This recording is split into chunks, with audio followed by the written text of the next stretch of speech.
Okay, hello everybody, welcome to my video.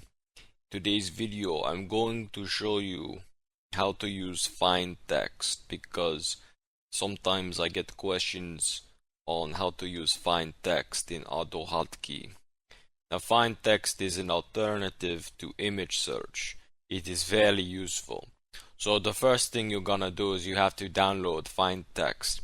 I would Google it. I would just say FindText Autohotkey, and you'll find it on the forums, on the Autohotkey forums. Okay, so go ahead and download it, and then what you're gonna do is you're gonna put it in your folder that has all your scripts in it. Okay, so for example, this is all my scripts right here in a folder, and then I put FindText in the same folder. Okay, so that's what you're gonna do. Now, how to use FindText? Well, first thing we're gonna do is we're gonna make a new script just to test it, okay? So I'm gonna make a new Autohotkey script. We're just gonna say my script, okay? And then we're gonna put this into where is it? We're gonna put this into a code editor. I'm gonna be using VS Code, and then what we're gonna do? We're gonna include FindText.ahk. Okay, so that's what you gotta do.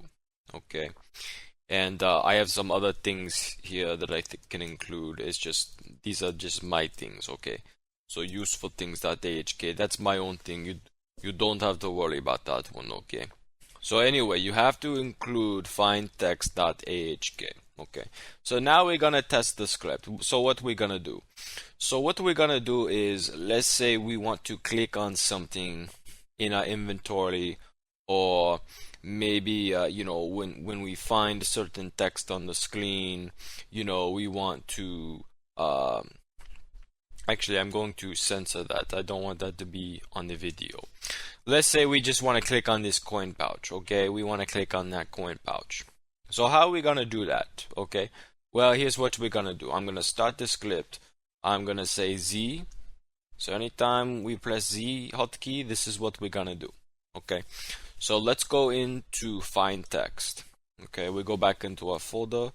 We say FindText. Okay, and we run it. And what happens? This is what comes up. Okay, so you may be wondering, well, how do I use this? It's very simple. Okay, all you gotta do, here's what you gotta do. You're gonna say capture. Okay, so you're gonna left click on capture. Now this little box comes up. Okay, now what you can do is you could take a picture of anything you want to do. Okay, so I'm gonna take a picture of it doesn't have to be the whole thing, it could just be a partial picture of something, but I'm gonna say take a picture of this. And what I'm gonna do is press the right mouse button. Okay, now we move the mouse away and it's still blinking, and then we press the right mouse button again, and that will capture it. So you see right here, this is what it captured. Okay, now if we go back here, let me just exit this. You can change the width and the height of this box. So if we want to make it more like a square, okay, so you can do that. We could make it 15 and 15, right? We could do that, and then we could say capture, and now we look at this. Now it's a box, right? So we capture that. Then this is what shows up. Okay, so you may be seeing all this. You may be wondering, okay, what do I do? All you gotta do, here's mainly what I do most of the time, is I just press Glater 2, and that's gonna convert this to black and white. Now there are different methods here to give you different results, and you want to play around with these a little bit because some of these can be useful. Okay, especially I think it's this one. Okay, so you're gonna choose a color, and then you can create an image based on that color and things like that. But that's something you're gonna have to play around with. For right now, we're just gonna stick with the default Glater 2. Okay, so anyway, what you can also do after you convert it, you can also cut off part of the image. So we don't want that 5 there because sometimes that 5 not gonna be there. So let's just get a part of the image here. Okay, so we can crop we can crop a lot of the image here, and we can we can go up and down, and we can crop it here. So let's just say this is gonna be our image right here, right? Okay, so then we say, after we say okay, now what we gonna do? Okay, what happened here? Okay, all you're gonna do, we have all this code right here. Okay, all you gotta worry about is just say copy. Okay, this is all you gotta do. You just gotta say copy. Then we're gonna go back into our script. We're gonna say, okay, when we press Z, what are we gonna do? Well, we want this code to run right here. Okay, and I'll just indent this real quick. Okay, so it's going to search for this image, and this is the code for the image. And then if it finds the image, what we gonna do?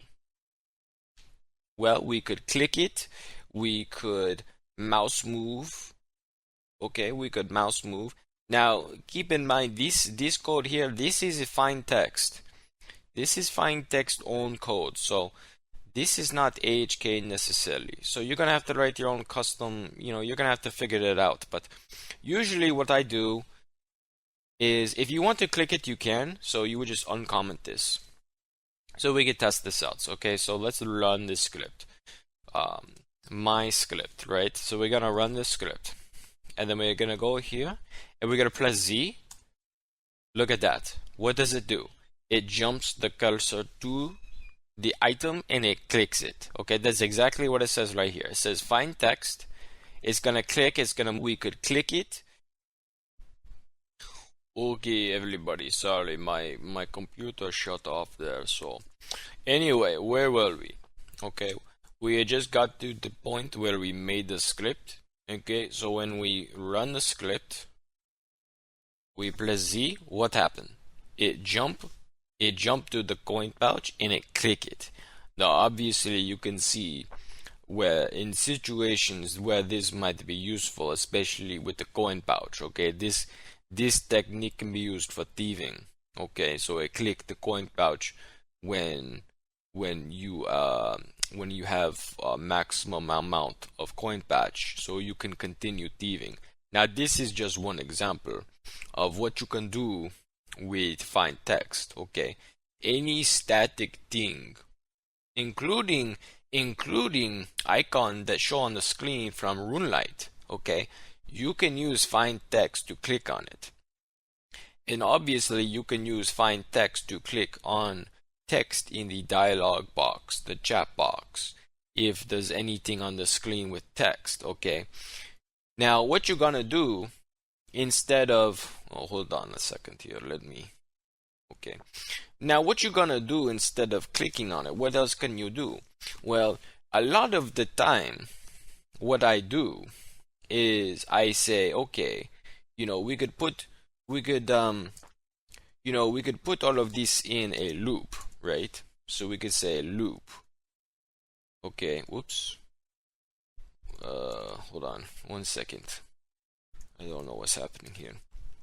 So we could say, okay, put all of this in a loop, and if it finds what you're looking for, right?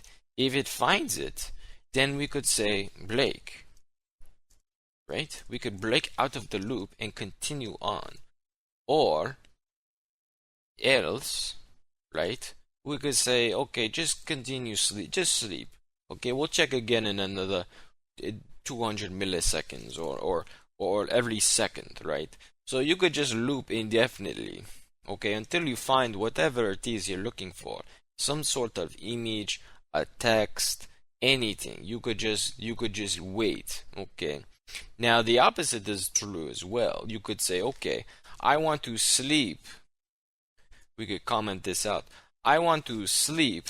I'm not sure why this is highlighted. Okay, I want to sleep.